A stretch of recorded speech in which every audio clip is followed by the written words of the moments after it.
என்னதான் நடக்குது? இல்ல பிக் பாஸ்க்கு என்னதான் வேணும்னு புரியல மக்களே. ஸோ அந்த அளவுக்கு வந்து விஷயங்கள் லைவ்ல நடந்துட்டு இருக்கு. ஸோ என்டையர் கேங்கே வந்து ஸ்ருதிகாக்கு எதிரா தான் இருக்கு இப்போ. என்ன நடந்துருச்சுன்னு சொல்லிட்டு பார்க்கலாம். ஸோ இன்னைக்கு கன்ஃபெஷன் ரூம்ல அவினாஷ் அண்ட் கரண் இவங்க 3 பேரையும் வந்து பிக் பாஸ் கூப்பிட்டுருக்காங்க. ரீசன் என்னன்னு பார்த்தீங்கன்னா, இவங்க 3 பேரையும் கூப்பிட்டுட்டு ஒரு வீடியோ காமிச்சிருக்காங்க. ஸ்ருதிகாவோட வீடியோ. ஸோ நேத்து நடந்த அந்த டாஸ்க் இருக்கு இல்லையா? டைம் கோடுக்கான செகண்ட் டாஸ்க் அந்த பனானா டாஸ்க்ல வந்து ஸ்ருதிகாவும் கஷிஷும் பேசுற ஒரு வீடியோ தான் வந்து காமிச்சிருக்காங்க. அதில் வந்து ஸ்ருதிகா சொல்லியிருக்கிற விஷயங்கள் வந்து காமிச்சிருக்காங்க. இதை பாரு உன்னோட ஃப்ரெண்டு வந்து எப்படி வந்து பேசுகிறாங்கன்னு சொல்லிட்டு ஒன்றுமே இல்லைங்க. அந்த வீடியோவில் வந்து என்ன சொல்லியிருக்காங்கன்னா, இந்த கேம் ஸ்டார்ட் பண்ணுறதுக்கு முன்னாடி கரண் இந்த ஸ்ருதிகா கிட்ட சொல்லியிருக்கான். அதாவது எந்த ஸ்ருதிகா டீம் கிட்ட சொல்லியிருக்கான், நம்ம வந்து எப்படியாவது சும்மா வந்து டைம் கூட ஆக்கணும்னு சொல்லிட்டு. ஸோ ஒரு டீமாக இருந்தால் எல்லாருக்கும் ஒரே ஒப்பீனியன் இருக்குன்னு அவசியமே கிடையாது. ஸ்ருதிகா அப்பயே சொல்லிட்டாங்க, நம்மளதில் யார் டைம் கோட் ஆனாலும் நல்லது தான். நம்ம நாமினேஷனில் வந்து கண்டிப்பாக வந்து ஒத்து போகலாம் அப்படின்னு சொல்லிட்டு ஸ்ருதிகா வந்து சொல்லியிருந்தாங்க. ஸோ இந்த டாஸ்க் ஆரம்பிச்சிச்சு. அதுக்கப்புறமேட்டு தான் வந்து ஈடின் வந்து சொன்னாங்க ஸ்ருதிகா கிட்ட, நீ யாருக்காக விளையாடுற, நீ வந்து கரனுக்காக விளையாடுறியா இல்லை உனக்காக விளையாடுறியான்னு சொல்லிட்டு. அப்போ ஸ்ருதிகா சொன்னாங்க, நான் வந்து எனக்காக தான் விளையாடுறேன். ஆமாம், அந்த வீட்டில் வந்து எல்லாரும் மற்றவங்களுக்காக விளையாடுறவா போயிருக்காங்க. ஸோ ஸ்ருதிகா சொன்னதில் என்ன தப்பு இருக்குது? இது கேட்டுட்டு ஈடுன்னு சொல்கிறாங்க, நீ கரனுக்காக விளையாடுறதா இருந்தால் நான் உனக்கு சப்போர்ட் பண்ண மாட்டேன். இத்தனைக்கும் ஸ்ருதிகா ஈடனை போய் கூப்பிடவே இல்லை. ஈடுனா தான் வந்து ஸ்ருதிகா கிட்ட நான் ஹெல்ப் பண்ணுறேன், ஆனால் நீ யாருக்காக விளையாடணும் எனக்கு தெரியணும் அப்படின்னு சொல்லிட்டு அவங்களோட சைடு வந்து கிளாரிஃபை பண்ணுறாங்க. ஏன்னா இந்த கரனோட கேரக்டர் தெரியும். ஸோ கரண் கிட்ட சப்போர்ட் பண்ணி அதுக்கப்புறமேட்டு திருப்பியும் வந்து கரண் ஈடனுக்கு எதிராக தான் வந்து ஏதாவது பண்ணுவான். ஸோ ஆல்ரெடி வந்து டைம் கோடு டாஸ்கில் வந்து கரணும் ஈடனே பார்ட்டிசிபேட் பண்ணாங்க. அதுக்கப்புறம் அந்த நாமினேஷனில் ஈடனே வந்து குத்திட்டாங்க.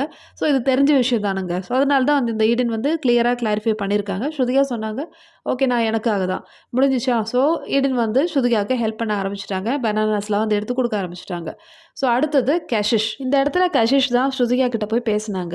ஸ்ருதிகா அந்த பாஸ்கெட்லேருந்து எழுந்திருக்க கூட இல்லை. ஸோ லைவ் பார்த்தவங்களுக்கு தெரியும், ஸ்ருதிகா அந்த பாஸ்கெட்லேயே தான் உட்காந்துருந்தாங்க. கஷிஷ் அங்கே போயிட்டு திருப்பி வந்து ஸ்ருதிகா கிட்ட டீல் பேசுகிறாங்க. நானும் உனக்கு ஹெல்ப் பண்ணால் நீ எனக்கு வந்து சப்போர்ட் பண்ணணும்னு சொல்லிட்டு கஷிஷ் கேட்குறாங்க. நியாயமான விஷயம் தானே. ஸோ ஸ்ருதிகா சொல்கிறாங்க, ஆனால் எனக்கு வந்து என்னோடய ப்ரையாரிட்டி வந்து தான் ஃபஸ்ட்டு தான், அதுக்கப்புறமேட்டு தான் வந்து நீ ஈடின் அந்த மாதிரி ஒரு ஃப்ளோவில் சொன்னாங்க.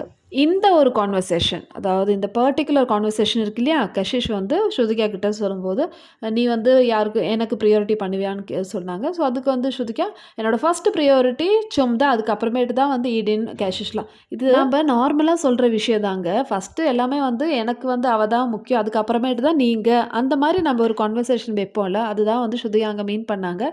ஸோ இந்த ஒரு கான்வர்சேஷனை போட்டு காமிச்சிட்டு பிக் பாஸ் வந்து பெருசாக ஏதோ சாதனை பண்ண மாதிரி இப்போ தெரியுதா, ஸ்ருதிகா வந்து யாருக்காக விளையாடுறாங்க, ஃப்ரெண்ட்ஷிப்புன்னு சொல்லிட்டு நீங்கள் நினச்சிட்டு இருக்கீங்க. ஆனால் ஸ்ருதிகாவோட கேம் வந்து வேறையாக இருக்குது. இப்போ வந்து நீங்கள் கண்ணை திறந்து பாருங்கள். இது பார்த்தா முட்டா பீஸ் கரண் வந்து என்ன பண்ணியிருக்கான், கிட்ட வந்து நான் சொன்னேன்ல, அவளை பற்றி எனக்கு தெரியும், அவளை வந்து நம்ப முடியாது, அவள் அந்த மாதிரி ஒரு பர்சன் சொல்லிட்டு கிட்ட வந்து ஓவராகவே வந்து சொல்ல ஆரம்பிச்சிட்டான்.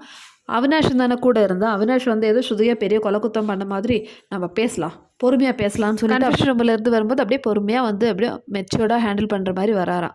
இது ஒரு பெரிய விஷயம். இதில் வேறு வந்து ஸ்ருதிகா கிட்ட போயிட்டு நம்ம கேட்கணும், அந்த மாதிரிலாம் பேசிட்டு வராங்க. ஸோ இந்த இது முடிஞ்ச உடனே சும்மா கரணம் வந்து இந்த பாத்ரூமில் போய் உட்காந்து பேச ஆரம்பிச்சிட்டாங்க, என்ன பண்ணுறது இப்போ அப்படின்னு சொல்லிட்டு. ஸோ கடைசியில் வந்து அவினாஷ் போட்டு உடச்சிட்டாங்க.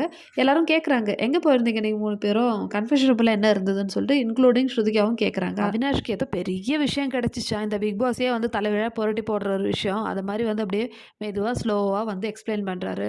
பிக் பாஸ் கூப்பிட்டாரு, ஒரு வீடியோ காமிச்சாரு, நம்ம டைம் கோட் டாஸ்க் நடந்துச்சா அப்படின்னு சொல்லிட்டு பூரா கதையை ஒப்பிக்கிறான். ஸோ இதை கேட்டுட்டு வந்து மற்ற ஹவுஸ்மேட்ஸ்லாம் வந்து கேட்க ஆரம்பிச்சிட்டாங்க. இந்த விஷயம் அப்படியே பற்றி அறிஞ்சிச்சு. ஸோ இது வந்து அப்படியே லைவில் வந்து பேச்சாக வந்து போயிட்டே இருக்குது. அவள் வந்து எப்படி பண்ணலாம், அதாவது கரனுக்கு வந்து ஸ்ருதிகா ஏதோ பெரிய தப்பு பண்ணிட்டாங்க. ஸோ எல்லாரும் வந்து கண்டுபிடிச்சி இப்போ ஸ்ருதிகாவை வந்து கோர்ட் ரூமில் வந்து விசாரிக்கிறாங்க. இந்த மாதிரி ஒரு மைண்ட் செட்டில் கரண் வந்து ஒரு கார்னரில் உட்காந்து அப்படியே எல்லாரும் பேசட்டும்னு சொல்லிட்டு உட்காந்துட்டு ஸ்ருதிகா அவங்களால முடிஞ்ச அளவுக்கு வந்து எக்ஸ்பிளைன் பண்ணுறாங்க என்ன நடந்துடுச்சுன்னு சொல்லிட்டு. ஒரே ஒரு கான்வர்சேஷன் மட்டும் பார்த்துட்டு அதை நீங்கள் வந்து இப்படி பேசக்கூடாது, நீங்கள் இதோட ஃபுல் பேக்ரவுண்டு கேளுங்கன்னு சொல்லிட்டு இப்போ நான் சொன்ன விஷயங்கள் எல்லாமே வந்து சொல்கிறாங்க. இருந்தாலும் இந்த ஹவுஸ்மேட்ஸ் வந்து கன்வின்ஸ் ஆகலை. சும்முக்கும் வந்து அவளும் வந்து ஏதோ கத்திட்டுருக்கா. ஸோ ஷில்பாலாம் வந்து ஆமாம் அவள் அப்படிதான் சொல்லிட்டு ஒரு ஆட்டிடியூடை தான் வந்து பார்த்துட்ருக்கா. ஈஷா ஏதோ கொஞ்சம் இறங்கி பேசுகிறாங்க, இது வந்து ஒரு பெரிய விஷயமா, இது அவங்க இதில் வந்து நார்மலானது தானே, எல்லாருமே வந்து எல்லாருக்காக தான் கேம் ஆட தான் வந்திருக்காங்க. இந்த விஷயத்தில் கஷிஷோ எடின்னு வந்து ஸ்ருதிகாக்கு சப்போர்ட் பண்ணி பேசுகிறாங்க, இதுதான் நடந்ததுன்னு சொல்லிட்டு. ஸோ ஃபஸ்ட் திங் இவங்க இதுக்கு எக்ஸ்ப்ளனேஷனே கொடுக்க தேவையில்லை. ஸோ இந்த ஒரு விஷயம் தான் வீட்டில் வந்து பூகம்பமாக வெடிச்சிட்ருக்கு. இப்போ சிம்மு வந்து ஸ்ருதிகாவ தப்பு தான் சொல்கிறாங்க. ஏன்னா ஸ்ருதிகா பண்ணது ரொம்ப பெரிய தப்பா மக்களே. ஸோ நீங்களே சொல்லுங்கள் இதில் என்ன நியாயம்னு சொல்லிட்டு.